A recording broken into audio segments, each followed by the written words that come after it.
YouTube video එක. මම හිතනවා ඔයාලා ඒක එන්ජොයි කරයි කියලා. ඉතින් මම මේ උදේම නැගිටලා ලේස්ති වෙන්න යන්නේ නුවර යන්න.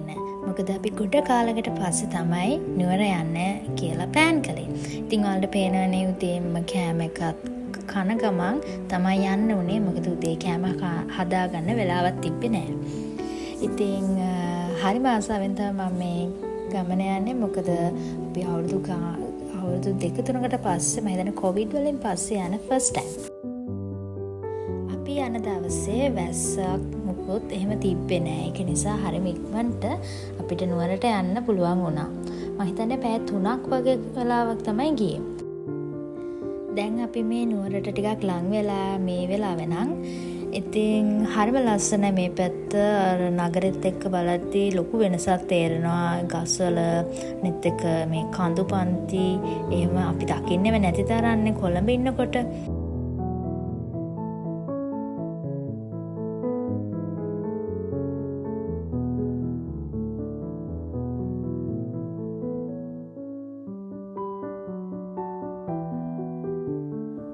ඉතින් අපි මුලින්ම ආවා දළදා මාලිගාවට වඳින්න.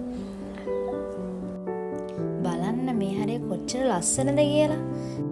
හරිම ලස්සනයි මේ වීව් එක. මම මේ ලස්සන මල් වටයකුත් ගත්ත පූජා කරන්න දළදා මැදුරට.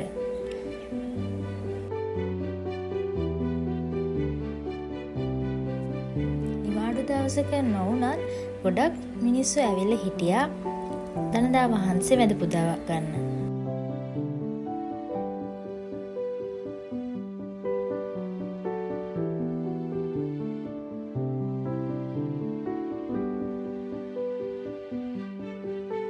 ඉතින් මුලින්ම අපි කලේ මල් වලට පැන් ඉහ ගන්න ආවා.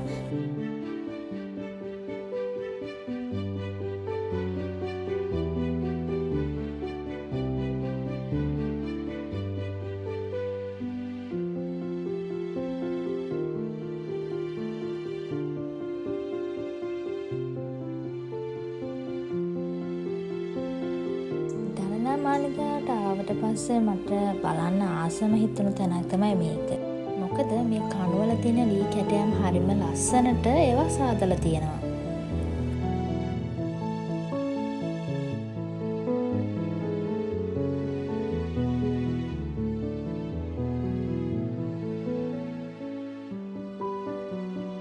ඊට පස්සේ අපි ගියා බුදු මැදුරකට.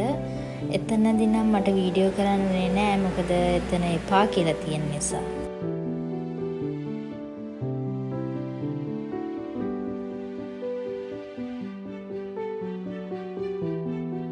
දළදා වහන්සේ වැඳ පුදලා අපි ඊට පස්සේ ගියා net බෝධිය වැඳ පුදා ගන්න.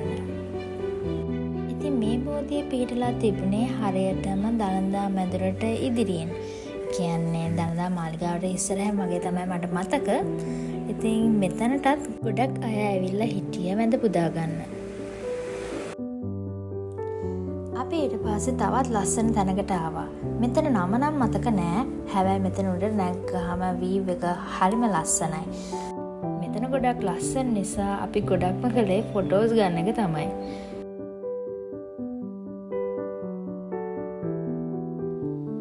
බලන්නකො කවුද අපි පල්ලයට ආව ගමන් ඉන්නේ.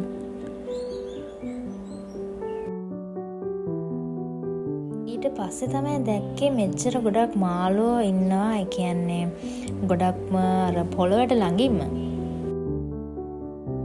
ඊට පස්සේ අපි කට්ටියත් එක්ක ටිකක් මේ හරිය ඇවිද්දා. මොකද අපි ගොඩ කාලයකට පස්සේනේ මේ නුවර ආවේ.